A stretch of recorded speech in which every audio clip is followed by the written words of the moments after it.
వినండి. పౌలు, సీల, తిమోతి వీళ్ళందరూ కలిసి పరిశుద్ధాత్మ ప్రేరేపణతో ఫిలిప్పి అనేటటువంటి పట్టణానికి వెళ్ళారు. ఆ ఫిలిప్పి అనే పట్టణానికి వెళ్ళినప్పుడు అది యూరోప్ ఖండంలో ఉంది. యెరూషలేము, అంతియోకయ ఆసియా ఖండంలో ఉంది. బెత్లెహేము ఆసియా ఖండంలో ఉంది.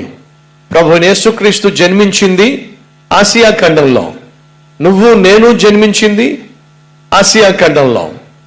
మనం జన్మించిన మనదిగా భావిస్తున్న ఆసియా ఖండంలోనే యేసుక్రీస్తు కూడా జన్మించాడు. కొంతమంది అమాయకంగా ప్రశ్నిస్తూ ఉంటారు, ఎందుకండి మీరు అమెరికా వాళ్ళ దేవుడిని నమ్ముతున్నారు, ఎందుకండి మీరు బ్రిటిష్ వాళ్ళ దేవుడిని నమ్ముతున్నారు అని చెప్పి అంటూ ఉంటారు. వాస్తవంగా యేసుక్రీస్తు అమెరికా వాళ్ళ దేవుడు, బ్రిటిష్ వాళ్ళ దేవుడు అనడానికి వీళ్ళకున్న అభిప్రాయం ఏమిటంటే ఆయన అక్కడి నుంచే వచ్చాడని చెప్పి. కానీ యేసుక్రీస్తు బ్రిటిష్లో పుట్టల, యూరోప్లో పుట్టల, అమెరికాలో పుట్టల, ఆస్ట్రేలియాలో పుట్టల, అంటార్కిటికాలో పుట్టల, ఆఫ్రికాలో పుట్టల. యేసుక్రీస్తు పుట్టింది నువ్వు నేను జన్మించిన మన ఆసియా ఖండంలోనే యేసుక్రీస్తు జన్మించాడు. ఈ విషయం తెలియక పాపం అమాయకులు యేసుక్రీస్తును గూర్చిన విశ్వాసాన్ని అపార్థం చేసుకుంటూ ఉంటారు. పౌలుకు దేవుడు సెలవిచ్చాడు, నువ్వు ఆసియా ఖండంలో అడుగు పెట్టాలి అని అనుకుంటున్నప్పుడు దేవుడు పౌలును యూరోప్లో అడుగు పెట్టే విధంగా చేశాడు. యూరోప్కు వెళ్ళినప్పుడు మొట్టమొదటిగా ఫిలిప్పి అనేటటువంటి ప్రాంతానికి వెళ్ళారు. ఆ ఫిలిప్పి అనే ప్రాంతంలో లూదియా అనేటటువంటి స్త్రీ మొట్టమొదటిగా యేసుక్రీస్తును సొంత రక్షకునిగా అంగీకరించింది. మీకు తెలుసా అండి ఈ విషయం? యూరోప్ ఖండంలో మొట్టమొదటిగా రక్షించబడినటువంటి వ్యక్తి ఒక స్త్రీ. ఆమె పేరు లూదియా. ఆమె తన హృదయాన్ని మాత్రమే కాకుండా తను వ్యాపారం చేసేటటువంటి స్త్రీ, ఆస్తి కలిగినటువంటి స్త్రీ, పెద్ద ఇల్లు కలిగినటువంటి స్త్రీ. కాబట్టి పౌలును, సీలను, తిమోతి అలాగే లూకా వీళ్ళందరూ అక్కడ సువార్త సేవ చేస్తున్నప్పుడు తన ఇంటిలో కొంత భాగాన్ని మందిరం కోసం కూడా ఇచ్చింది.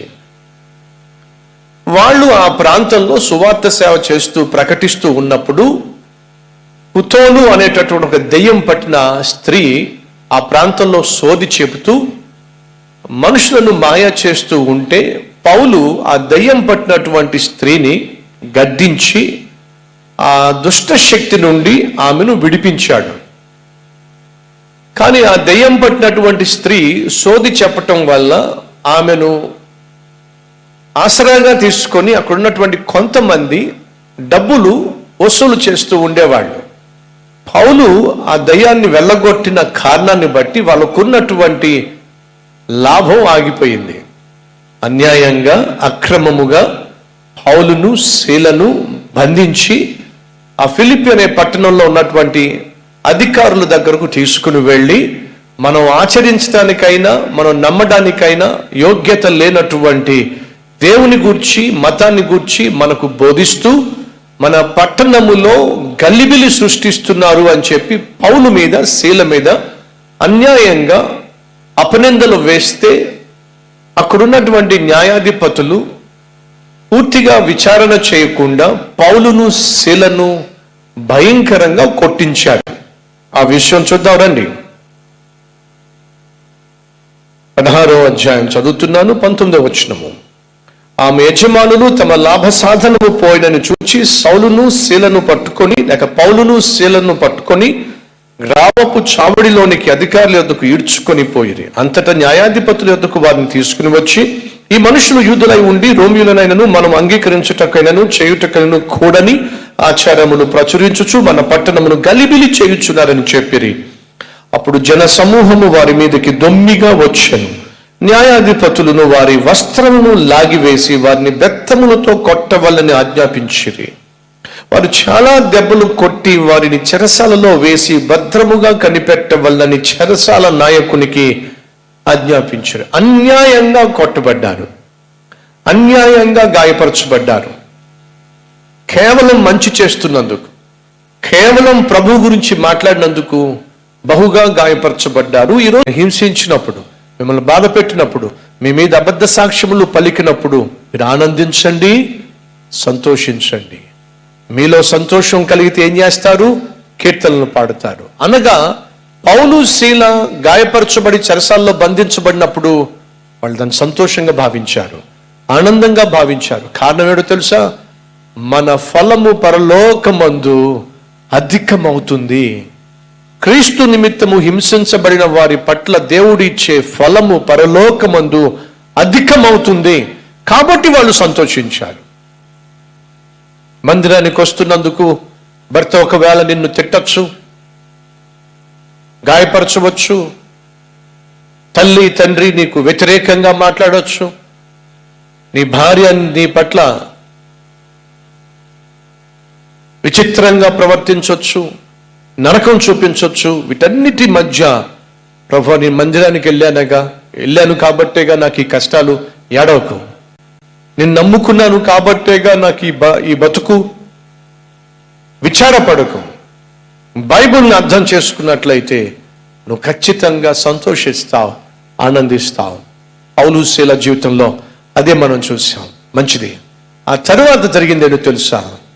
వాళ్ళు ప్రార్థన చేశారు, పాటలు పాడుతూ సంతోషంగా కీర్తనలు పాడుతూ ఉంటే చెరసాల్లో ఉన్నటువంటి ఖైదీలందరూ కూడా ఏమిటట?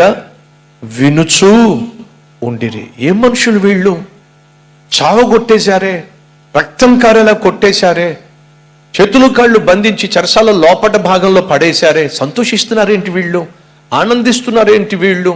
వాళ్ళు ప్రార్థన చేస్తూ పాటలు పాడుతూ దేవుని యొక్క ప్రేమను గూర్చి, ఆయన క్షమను గూర్చి, ఆయన మంచితనమును గూర్చి ఆ పాటల ద్వారా చెరసాల్లో ఉన్నటువంటి ఖైదీలందరికీ సువార్త చెప్పేశారు. ఆ సువార్త వాళ్ళు విన్నారు, వాళ్ళ వ్యక్తిత్వాన్ని చూశారు, వారి ఆత్మీయతను చూశారు. గాయాల మధ్య, సంఖ్యల మధ్య వాళ్ళు దేవుణ్ణి ఆరాధిస్తూ ఉంటే పరలోకమందున్న దేవుడు చూశాడు. చూడటమే కాకుండా చేసింది ఏమిటయ్యా అంటే ఓ భయంకరమైన భూకంపాన్ని పంపించాడు. చెరసాల కదిలిపోయింది, తలుపులు ఊడిపోయినాయి, తాళాలు విడిపోయినాయి, సంఖ్యలు తెగిపోయినాయి. ఒక్క వేళ్ల తలుపులు మాత్రమే కాదు, ఆ చెరసాల్లో ఉన్నటువంటి ఖైదీల అందరి తలుపులు కూడా ఊడిపోయినాయి. ఎప్పుడైతే తలుపులు తెరవబడినాయో, సంఖ్యలు తెగిపోయినాయో, పౌలు శీల ఏం చేయాలి చెప్పండి? పారిపోవాలి. దేవుడే అద్భుతంగా తలుపులు తెరిచేశాడు అని చెప్పి పారిపోవాలి. ఖైదీలు పారిపోవాలి. పారిపోయారేమో అనుకొని చెరసాల అధిపతి తను తాను చంపుకోబోయాడు. అలా తన్ను తాను చంపుకోబోతున్న కారణం ఏమిటంటే జరగకూడదు ఏదో జరిగిపోయిందేమో, వీళ్ళందరూ పారిపోయారేమో, ఏమో అని అనుకుంటూ తన్ను తాను చంపుకోబోయాడు. రాదు, అన్యాయంగా కొట్టబడ్డారు, చెరసాల్లో వేయబడ్డారు. మరి బయటికి ఎలా వస్తారు? ఏమో, ఇక మనం బయటికి రాలేమేమో, ఈ చెరసాల్లోనే మనం చావాల్సి ఉందేమో, ఏమో అనుకుంటే పౌలు శీల ప్రార్థన చేసేవాళ్ళు కాదు. అసలు ఏమో అనేది వాళ్ళ జీవితంలో లేదు, క్రైస్తవాని జీవితంలో ఉండడానికి వీల్లేదు. తన్ను తాను చంపుకుంటున్నప్పుడు పౌలు శీల గట్టిగా అరిచారు, ఏ హానియో చేసుకోవద్దు. ఈరోజు ప్రభు నీతోనే చెప్తున్నాడు, ఏ హాని చేసుకోవద్దు. నిన్ను నీవు చంపుకునే ప్రయత్నము చేయొద్దు. ఉన్నారా మన మధ్య ఎవరైనా గడిచిన వారంలో నీకున్న కష్టాన్ని బట్టి, నీకున్న నష్టాలను బట్టి, నీకున్న ఇబ్బందులను బట్టి, నీకున్నటువంటి బాధలను బట్టి, అవమానాలను బట్టి తట్టుకోలేక చచ్చిపోతే బాగుండునేమో అని ప్రయత్నం చేసే వాళ్ళు ఎవరైనా ఉన్నారా?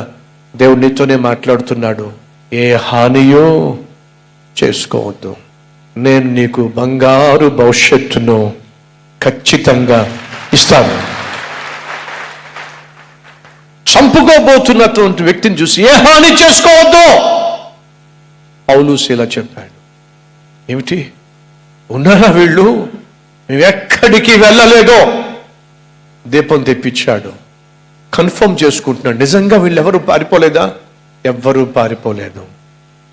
వెంటనే అన్నమాట ఏంటి తెలుసా? అయ్యలారా, నేను రక్షించబడాలంటే ఏం చేయాలి? ఎంత అద్భుతమైన ప్రశ్న అండి. అయ్యలారా, మీలాగా నేను జీవించాలంటే ఏమిటి వాళ్ళ ప్రత్యేకత? చెరసాలను వారు పరలోకంగా మార్చేశారు. చెరసాలను వాళ్ళు సంతోష ఆనంద గానాలతో నింపేశారు. గాయాలతో ఒళ్ళంతా హోనమైపోతే సంతోషిస్తున్నారే. అందుకే చెప్తున్నా, వారిలో దేవుడున్నాడు, వారితో దేవుడున్నాడు. కాబట్టి చెరసాలను కూడా వాళ్ళు ఏం చేశారు? పరలోకంగా మార్చిపడేశారు. నీతో దేవుడు లేకపోతే, నీలో దేవుని మనస్సు లేకపోతే, దేవునితో సత్సంబంధం లేకపోతే పరలోకం లాంటి ఇంటిని నువ్వు నరకంగా మార్చేసుకుంటావు. రోజు మన మధ్య ఎవరైనా ఉన్నారా? పరలోకంగా మార్చుకోవాల్సిన ఇంటిని నరకంగా మార్చుకునేటటువంటి భార్యలు, నరకంగా మార్చేసేటటువంటి భర్తలు ఎవరైనా ఉన్నారా? ఒక్కసారి ప్రశ్నించుకోండి, పరిశీలించుకోండి. పౌలును శీలను చూసినప్పుడు, వాళ్ళ విశ్వాసాన్ని ఆత్మీయతను చూసినప్పుడు, దేవుడు వారి ప్రార్థన విని చెరసాలను బద్దలు కొట్టి అద్భుతంగా వారికి విడుదలను ప్రసాదించినప్పుడు, వెళ్ళిపోవలసినటువంటి పౌలు శీల ఖైదీలు పారిపోకుండా అక్కడ ఉండిపోయినప్పుడు ఓ ప్రశ్న, చెరసాల అధిపతి వేస్తున్న ప్రశ్న, అయ్యలారా, రక్షించబడాలంటే నేనేం చేయాలి? మిమ్మల్ని చూసి, సహోదరి సహోదరులు, మీ నీతి క్రియలు చూసి అన్యులు యెహోవాను ఘనపరుచున్నట్లు మీ సత్క్రియలు వారి ఎదుట కనబడనివ్వండి. మన నీతి క్రియలు, మన మంచితనము, మన యథార్థమైన జీవితము, మన న్యాయంగా బ్రతికే బ్రతుకు మన చుట్టూ ఉన్నవాళ్ళు చూసి, మీలా బ్రతకాలంటే నేనేం చేయాలి?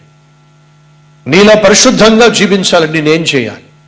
నీలా యథార్థంగా జీవించాలంటే నేనేం చేయాలి అని మన చుట్టూ ఉన్న వాళ్ళు ప్రశ్నించగలిగితే ఎంత బాగుంటుంది. ఆనాడు చెరసాల అధిపతి పౌలును ప్రశ్నిస్తున్నాడు, అయ్యా, మీలా ఉండాలంటే నేనేం చేయాలి? అంతేగా, మీ వలే నేను సంతోషంగా ఉండాలంటే గాయాల మధ్య, బాధల మధ్య, హింసల మధ్య దయచేసి వినండి. పౌలు శీల వాళ్ళు ప్యాలెస్లో లేరండి. పంచభక్ష పరిమాణాలు ఎవరు పెట్టలేదండి. వాళ్ళకి కొట్టి గాయపరిచి చెరసాల లోపటి భాగంలో చీకటి గదిలో పడేశారండి. ఆ చీకటిని గదిని దేవుని సన్నిధితో నింపేశారండి. చెరసాలను ఆరాధనా స్థలంగా మార్చేశారండి. పరలోకంగా మార్చి పడేశారండి. సంతోషిస్తూ కీర్తనలు పాడుతూ ఉంటే చెరసాల్లో ఉన్నటువంటి ఖైదీలు ఆశ్చర్యపడ్డారండి. పారిపోవలసిన ఖైదీలు పారిపోకుండా, తలుపులు తెరవబడినప్పటికీ, సంఖ్యలు విడిపోయినప్పటికీ వాళ్ళు పారిపోలేదండి. ఎంత మార్పు తీసుకొచ్చారండి ఒక్క రాత్రిలో వాళ్ళు.